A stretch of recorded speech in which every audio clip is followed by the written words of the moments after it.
This is the glass replacement, the hatch glass replacement for the 2019 Toyota Prius.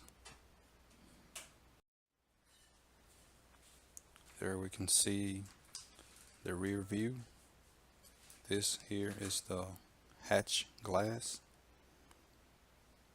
As different from the rear glass, which is this top one. This hatch glass is the smaller of the two. As you can see, the glass was shattered. It was broken. I don't know what caused it to break. We don't remember it being hit directly, but it nevertheless did shatter for whatever reason, whether it's from closing the door, we haven't slammed the door, the hatch door or anything, but it, however, just out of the blue decided to shatter. As you can see, in this area here is shattered in these two areas in the sides. The whole glass shattered. This other area here on the other side. And one thing that we noticed was a very a very small BB pellet size hole where the projectile appears to have come into the window or the glass. We don't know if it was a rock. Someone deliberately broke it with some sort of glass shattering device, or a BB pellet actually went through. Who knows? There's plenty of people that could do such thing out there. This is the rear view. As you can see, the glass shattered. We believe it started in the center. Who knows if it was from a manufacturing defect from Toyota, or it was actually a projectile, rock, pellet, pebble, whatever it was. It shattered the glass. These are the tools that you will need, something like it. You will need plastic or fiberglass tools to pry open the panels, the inside panels of the hatch door, and also to scrape off a lot of the sealant that held the glass on the vehicle. You use these edges here to scrape off some of that sealant, most of the sealant, and you use these sides of the tools to pry open many of the paneling, like this one here. That's the first. As you open the hatch door, the first part of the panel you have to remove, pry open each end, and then carefully pry open the rest. Make sure you pry things open with panels. Make sure you pry the panels applying equal pressure. A panel, just by pulling on one side or one corner alone, you might break it. You might break not only the panel but also the fasteners that come with it. That's the first panel that comes off. These right here are the fasteners that hold the panel in the vehicle. Make sure you pull those straight out and not in any angle, because they may break. These side panels are the second ones you want to remove. These two, they're L-shaped or J-shaped panels. Again, they have the fasteners. This one has 3. Make sure you pull them straight out. This part right here you want to remove before removing this next panel.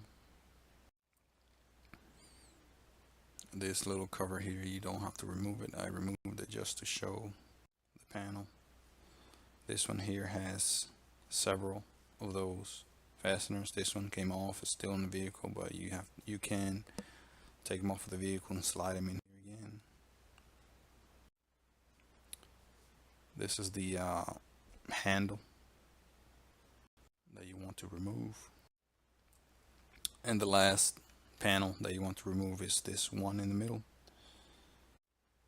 You have to pry on each end and then pull the panel, go around pulling on it gently and evenly until it comes off. That's the panel off, backside. And that is what the door looks like without paneling. You have to remove the panels, but because you have to remove these nuts right here, 5 of them. The reason you remove those nuts is to remove this, the rear, the wing in the rear of the vehicle. You have to remove that to access that glass, to remove and install the broken glass.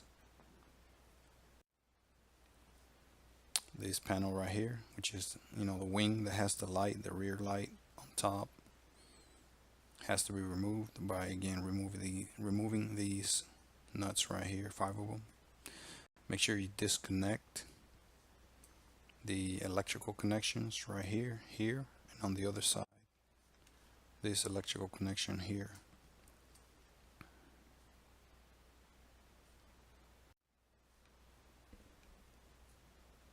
That's a look of the broken glass. That wing, again, that's the one that needs to be removed by taking those nuts off.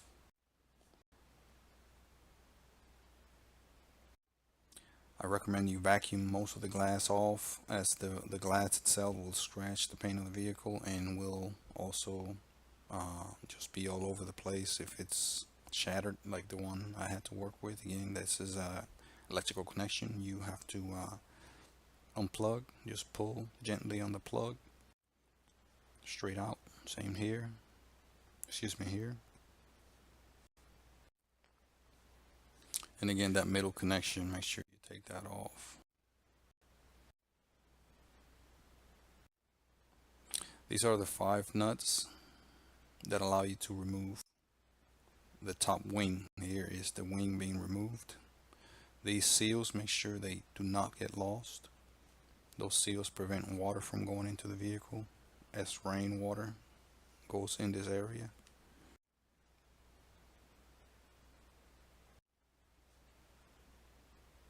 And then there it shows the wing being removed. These 2 pieces right here, a left and a right piece, are part of the glass.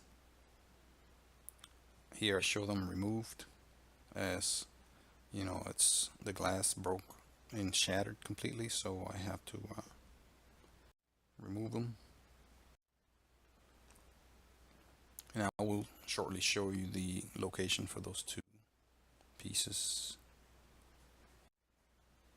That is the wing removed, the rear wing, bottom side.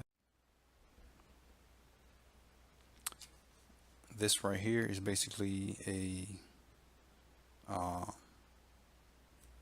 it's like a push pin that's on each side of the glass, 2 of them, one on each side, left and right. The push pins are here and here, left and right.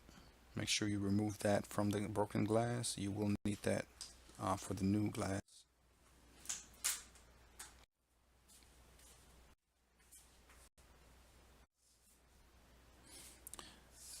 And once you remove all of those panels, you're ready to begin removing the rubber or the sealant, the old sealant.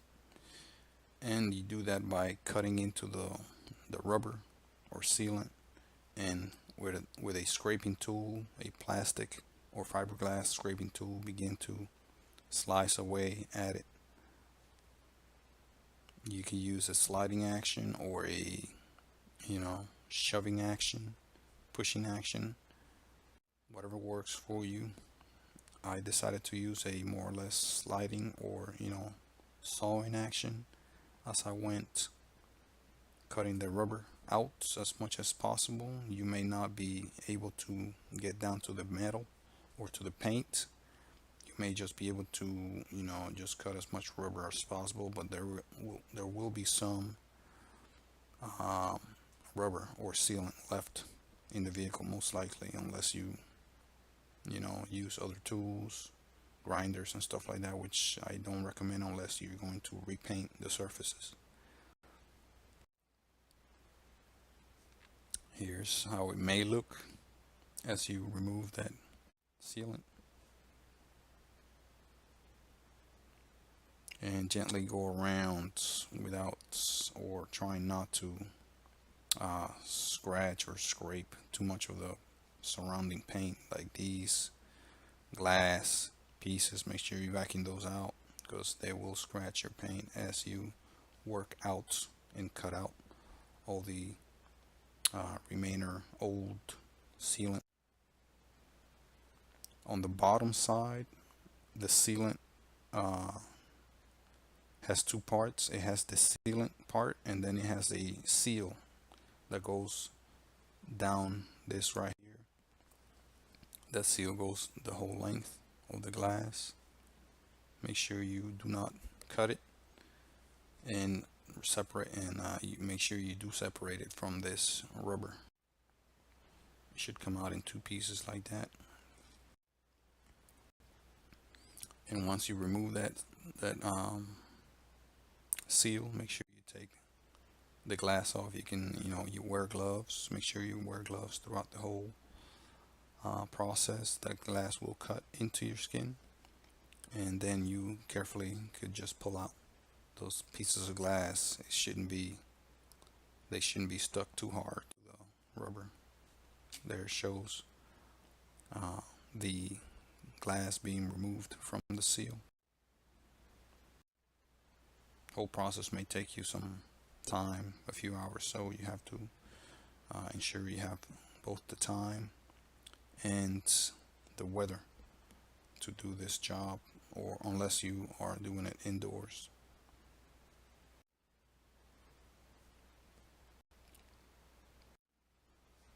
These two right here, again, those are the pins. The one here has been already removed, one on each side. Those pins, you have to remove the glass from them and install them on the other glass. Here shows the two pieces that go on each side, two plastic L-shaped pieces. Make sure you remove the glass from the sticky side, and make sure you have some double-sided tape to replace the sticky tape that had the glass. There's the new glass. This one here brought a seal all around it. The old glass did not. It only had a seal on the bottom, but this one's, I guess, a bit different. You have there the two connections for the heater strips here. Make sure you take care of those and don't break it off of the contact there, which is welded on right here on each side. There are those two L-shaped pieces ready with the double-sided tape installed, ready to go. I use this window weld from 3M Superfast urethane.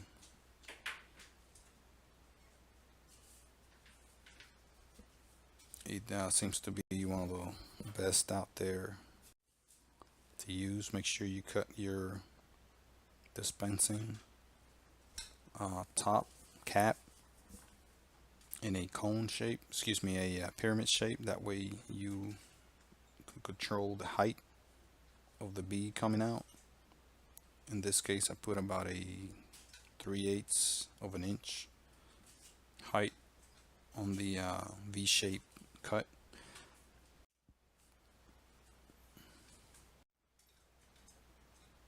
Make sure you install your L-shaped pieces on each side. Make sure you try it on the vehicle, because that L-shaped piece needs to pretty much fit and close up the vehicle as when you close the door. Make sure there's not too big of a gap or any gap in this area here that shows that foam. Same thing for this side.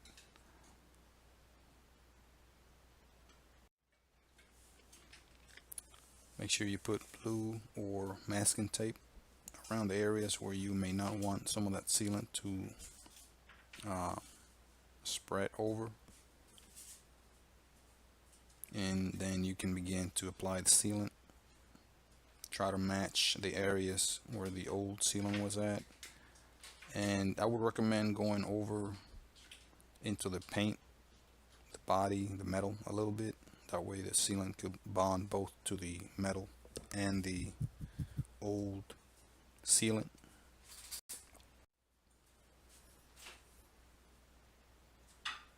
All around, make sure the height is going to be enough to where the glass is going to make contact with the sealant all around.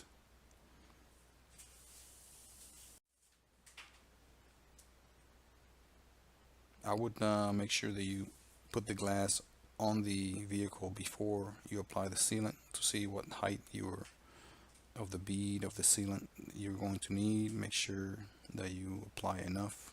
You don't want to have too little in there and then have to take the glass back out and wipe all the sealant off and reapply it. You don't want to do that. You want to have enough sealant so you can make a seal all around, no voids. And you don't want to put too much either. If you put too much, then you're going to have sealant spill over into the glass itself and over parts where sealant needs not to be. Again, I'm showing here, going around, taking time to do this. Make sure you go over the parts where the old sealant was, and then a little bit over.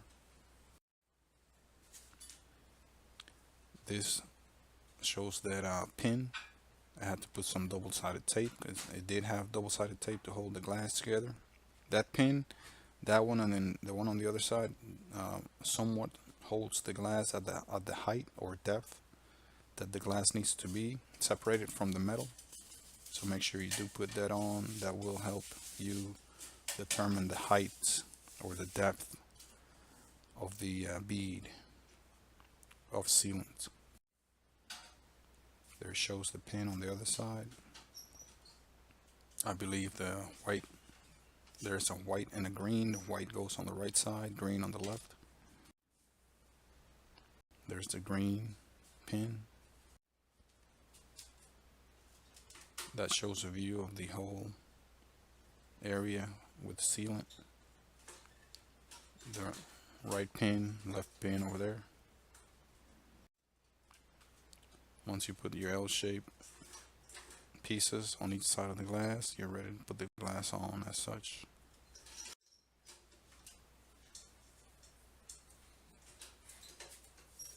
Be careful not to smear the sealant and go in straight.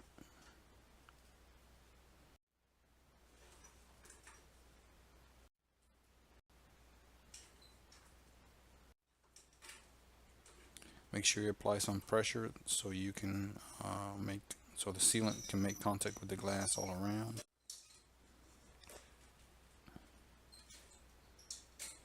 And the push pins should stick the double-sided tape. Of course, make sure you take the film off of the double-sided tape so it can stick to the glass on both sides. And this should leave enough gap for the sealant to make contact all around.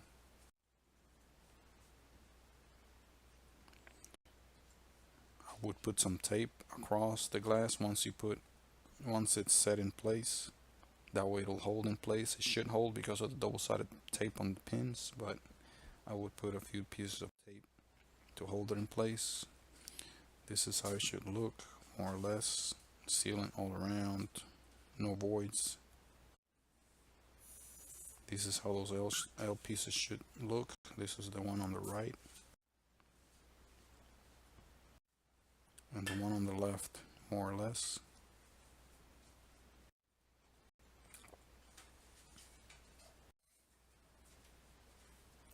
This is a quick look from the inside. Make sure you make your connections. This one is showing the connection on the left side, connection on the right. Be careful with those soldered connections, they may come off. Make sure you make your center connections for your light, which is right here. Excuse me, right here. This connector. Make sure you put your 5 nuts back on and snug them tight.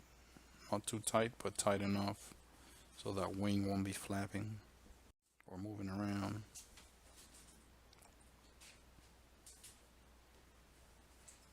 This one here, I didn't align it quite right. There's a little bit of a gap there, but not too bad.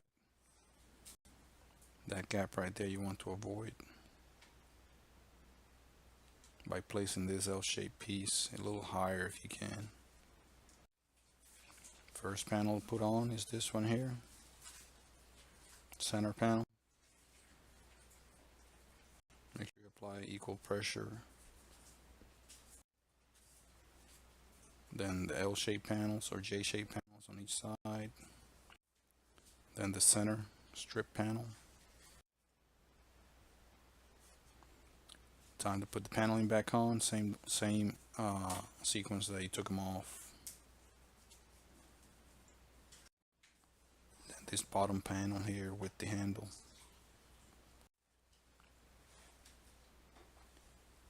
I would give it about 24 hours to dry for the sealant to completely cure, and then remove all the tape you may have put on, the masking tape.